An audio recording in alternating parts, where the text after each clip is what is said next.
Hello team. Making this video to update us all about where we've got to with the change process and what's coming next for the rest of 2019. As we all know, we've already completed a great deal, including the recruitment of cluster team leaders, some restructuring of our organizational structure in light of the changes that we want to bring about. We've rolled out beneficiary feedback mechanism across our work, the travel and training tracker, and our new AGPR form.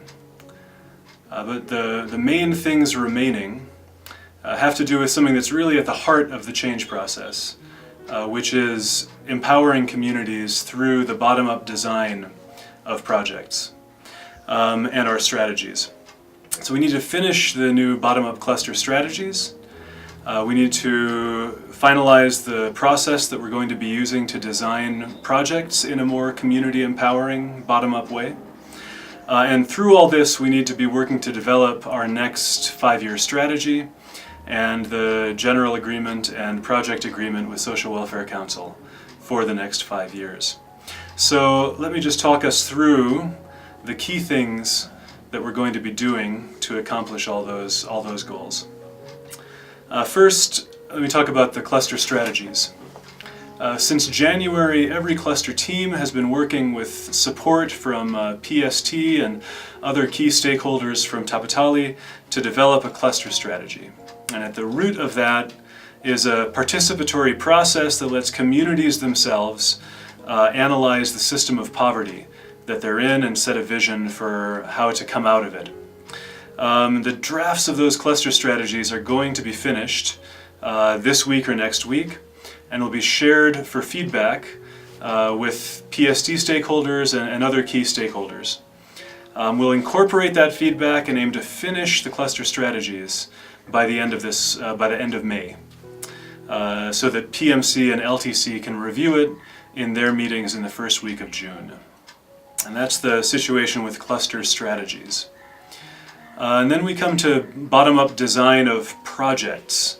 At the heart of the change process, as I said, is this idea that for community transformation to really happen, communities need to be analyzing their own problems and designing their own solutions, not just resting on NGOs or other outsiders to analyze their problems for them or to design solutions for them.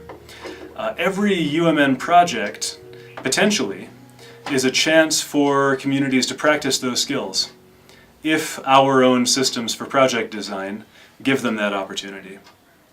So we can't just design projects in standard NGO way, by going into the community, taking out some information about needs. We take that back and analyze that information in a UMN office, we decide what we need to do, and then we go back to the community to tell them what we've decided and ask what they think. That's a disempowering process, or more disempowering than it needs to be. Instead, we need to use participatory processes for community groups themselves, including PPLP, to analyze their own needs, identify solutions, activities that will change the situation, and themselves come up with the indicators of change. How will they know that we've achieved that change that we're trying to bring about? We need our basic project design to be led by communities. So for some time now, a group led by Arun has been working to bring together all of the learning from our most participatory projects that we've done so far, to design a toolkit and a standard bottom-up design procedure. The most recent project design that we get to include in that experience is the design just concluded in Bajang, where a NOR mission project has been designed in a very bottom-up way. But we want to bring together learning from slightly different ways that we've done bottom-up project design and set a clear understanding of what UMN's standard for bottom-up project design will be going forward.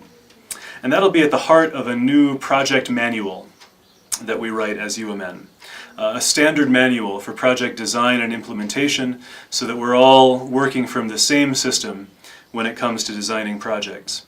We'd hoped to have the bottom-up design process complete by March, but because of the cluster strategy design process, that's been pushed back, and we're now aiming to have it done by the end of May. We'll have the chance to practice bottom-up project design in Doti in June. Our new supporting partner, Mission Alliance, a major Norwegian donor, will be letting us design an integrated project in a bottom-up fashion. And our plans for this to pilot not just the bottom-up project design process, but other key elements of the change process. It'll be the first time that we have a project design that is led by the cluster team leader and coordinated by the CTL. It is going to be a pilot, hopefully, for outcome mapping as well. And so all of that will be going on in June and July. And the lessons that we learn from Doti will inform the final version of our project manual, which we expect to have out in August. Meanwhile, as a third point, we're going to be doing an M&E review. We're going to use a small Tier Australia grant to review UMN's monitoring and evaluation systems and develop M&E guidelines on the basis of that review. That'll build on the work that we've already done on both results-based management and outcome mapping, and the work that we're doing at the moment. We'll share those review findings in July with the goal of agreeing final M&E guidelines as part of the project manual in August. Once we finish the cluster strategies, we need to turn them into a PA, a project agreement. Our commitment to Nepal's government about what we're going to achieve over the coming 5 years. In June, each cluster team will start turning its cluster strategy into a PA for that cluster. They'll have whatever support they request in that from Tapatali teams, including getting a budget template from the funding and finance team, and top-level indicators, aggregate indicators from PST. Development work on PAs is going to have to pause in July and August. That's reporting season and end-of-year accounting for the finance team. That'll take up almost everyone's time. From about mid-August into late August and September, we expect cluster teams to finish the work of turning their cluster strategy into a draft PA and getting local government pre-consensus for that PA. We'll also work during that time with Social Welfare Council to start their final evaluation of UMN's current PA. And the goal is for each cluster to have finished its PA by the end of September, before Dasai. In response to feedback from Social Welfare Council, we're not going to have just a single UMN PA anymore. We're going to have 3, one for each of the western provinces that we work in. And so from October, we'll begin working to merge the cluster PAs into provincial PAs, one for Sudar Paschim, one for Karnali, one for Province 5. And assuming that that can be finished by December, which I think is entirely doable, we'll bring into that the findings of the Social Welfare Council's final evaluation of our current PA and be ready to submit our new PAs and GA for government approval from January 2020. Meanwhile, we'll continue to update UMN's overall framework strategy for the period 2020 to 2025. We've confirmed that we're happy with the main elements of our current strategy, the 2015 strategy. Rather than start from the ground up, we just want to update our current strategy in light of all of the analysis that led into the change process. For example, when we all came together at one learning review to do the bond organizational health check, decision-making review that we did together, the evaluation of the cluster approach, and then the change priorities that we agreed together at a later learning review. All of those things, that work has already been done, and it fed into the change process. How do we most make the community transformation most effective? And so that's going to be the basis for our updating of the strategy for the coming 5 years. The most important strategies for UMN going forward are actually going to be the cluster strategies. These are the ones that are going to be pointing to how are we actually bringing people out of poverty at the local level. And then UMN's overall strategy is going to explain why it is that we look to bottom-up cluster strategies for that, and to give some of the overall structural decisions behind that.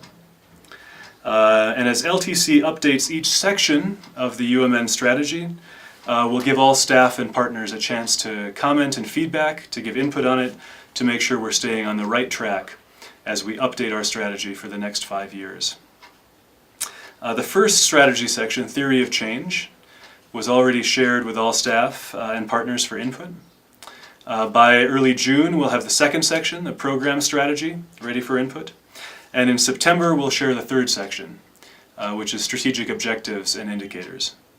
And all of this, along with the cluster PAs, we'll present it to our supporting partners in November at our General Assembly, where they can review it and approve it. So then we'll finalize our strategy in November, around the same time that we're finishing the PAs and GA. I want to talk about just 3 more things that are part of the strategic work we're doing this in the rest of this year. One is capacity building plans. We know that under the change process, for us to be able to design projects effectively from the bottom up, cluster, local partner, community working together to design projects, we know PST is going to need to fill some capacity gaps in our partner organizations, in cluster teams in some cases. And as we finish each cluster strategy by the end of May, it should become very clear what those gaps are. What are the skills and tools that are going to be needed in each cluster to carry out the cluster strategy effectively. And so at the end of May, we've asked all of the CTLs to come together in Kathmandu for a week of planning and briefing. And one of the most important things that's going to happen in that week is CTLs talking one-on-one with each PST stakeholder about outworking the cluster strategies and filling in gaps in capacity. And this will help us to plan together for the coming year, to identify where are the opportunities for PST members to come and travel and build capacity in each cluster. For the districts that we're exiting in 2020, Nabinji has already been working with the CTLs and partners to plan capacity building work for them, building on proposal development, live coaching together, as well as setting up a meeting where they can learn together and share ideas for life post-UMN. And so that'll be moving ahead in the next month or 2 as well.